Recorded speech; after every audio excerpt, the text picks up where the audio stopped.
And in the season finale, as soon as they get far enough where they think they're safe, Alfie stops the car and he starts telling his dad what a good decision it was to finally see the light. But it turns out his dad didn't really see the light. He still hopes London falls. He still wants the league to lose. He just figures that they're going to lose anyway. What does it matter if he helps out? He wants to see his wife again. They then get back in the car and they head back to London, where when Thomas Wayne and Fox return to the league, everybody's in high spirits. It's understandable. They have Stormcloud with them. Martha Kane especially is relieved that Thomas is back, and she agrees to marry him. Everybody congratulates them, and then they wait to hear from the Raven Union. Dave Boy headed home, as did Alfie, but he doesn't just roll through the door with his father. He sits his mom down and he starts bracing her for it, asking her, if Dad were here now, what would you say? But she thinks it's ridiculous because, in her mind, her husband is dead. But that's when Alfie explains, well, Mom, we never saw the body. I found the body, and he's very much in it. Even after Alfie says this to her, she still doesn't believe him until Mr. Pennyworth rolls in the door, and she is so shocked that she faints. Alfie then gives his mom and dad some time to catch up and talk about why exactly he ghosted her, as he just goes and makes tea. As the Pennyworths are catching up, over at the league offices, somebody is looking for Alfie, and that somebody is Gully Troy. He stopped by the Pennyworth household earlier in the day, and he was looking for Alfie. But Mrs. Pennyworth said, he's not here. He went back to work for the league. So on that tip, Gully barges through the door with gun in hand, demanding to know where Alfie is. But Aziz tells him he's not here. And Aziz, worried that this guy, who he has no idea who he is there to steal Stormcloud, ends up trying to hide it, but Gully sees that he's concealing something. He goes to grab it, and Stormcloud falls to the ground, releasing a blue cloud. Initially, everybody panics until they realize, wait a minute, we're not dead. And that's because that Stormcloud is a fake. John Salt didn't just leave Stormcloud sitting on a desk unattended. It's a dummy. That is why the League hasn't heard from the Raven Union yet. They're not concerned at all. But now their enemy is very concerned. Because if they're not in possession of Stormcloud, then they might be really screwed. The deadline is passed, and they haven't conceded defeat. Back over at Raven HQ, Salt explains all of this to the General, and the General realizes, oh my god, you wanted this all along. You wanted to unleash Stormcloud. And it's true. I mean, John all but admits it. But when the General explains that he's never going to sanction such a thing, Salt has him arrested. He's planning on deploying Stormcloud, and he has the trigger ready to go. In fact, he tells the General Stormcloud is already in central London. That's when he gets word that League HQ is on the line, and it's Aziz looking to take him up on the offer of surrender. But Salt says, no, it's too late. You guys thought you had won. You thought you had Stormcloud. You didn't. Now you have to pay. Don't worry. I'll give you enough time to say your goodbyes. But I'm not going to give you enough time to escape. Aziz then hangs up the phone and tells the group in HQ that they can try, but there's not going to be enough time for them to get to safety. Martha and Thomas decide to spend their last minutes on Earth going through with the promise that they made a few minutes ago. They get married as Aziz performs the ceremony. Aziz then realizes that he should probably notify Pennyworth. He did have a big hand of trying to bring Stormcloud down. So he calls Pennyworth up and explains that it was a dud the whole time. And that's when Pennyworth realizes his father really didn't have a change of heart. He wanted to come and have one last goodbye with his wife because he knew his wife would end up dying that day. Mr. Pennyworth starts to give her the same speech he gave Alfie about great changes cause great pain and great sacrifice, and this is just a sacrifice that he's willing to make for the cause. But that's a really tough sell when you're telling it to people that are about to die from a terror bomb. Everybody kind of calms down for a little bit, and Mr. Pennyworth apologizes to his wife, saying, I know you can't forgive me, but she cuts him off and says, did I say that?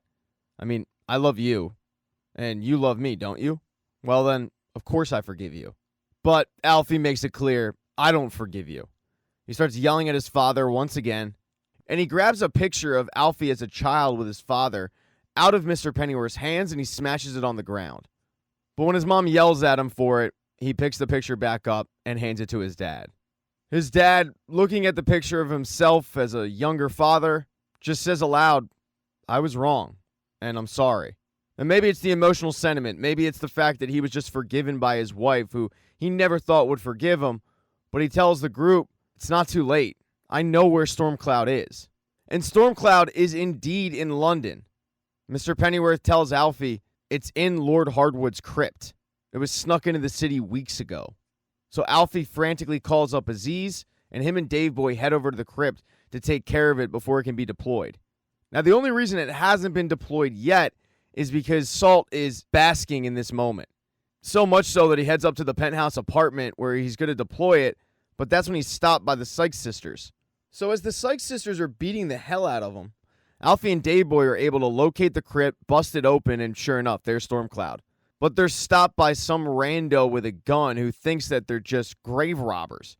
Even after they explain, hey man, there's a bomb in here, the guy still doesn't stop, demanding that they put their hands up and they walk out. They're not willing to do that. He ends up shooting, and now they're pinned down. But that rando ends up getting killed by Gully Troy. Gully had a change of heart after he realized that the entire city was in danger, so he's back on Alfie's side. He's also with Lucius Fox. So Fox starts trying to take care of the bomb, but then all of a sudden, it triggers. And that's because even though Salt was getting his ass beat, he was able to grab the detonator and press the button. And now it's just a matter of a minute or two before London is all terrorized to death. The only way really to stop it is to put it in a pressurized capsule and throw it underwater, and they don't have the time to do that. So Alfie suggests that he just swallow it. Stormcloud is about the size of a pill anyway. Fox tells him it's probably not going to work, but they don't have a better option. But right before he's able to do it, Gully says, no, I'm not letting you do that. I'm still the superior officer here. I'll do it. And Gully swallows it.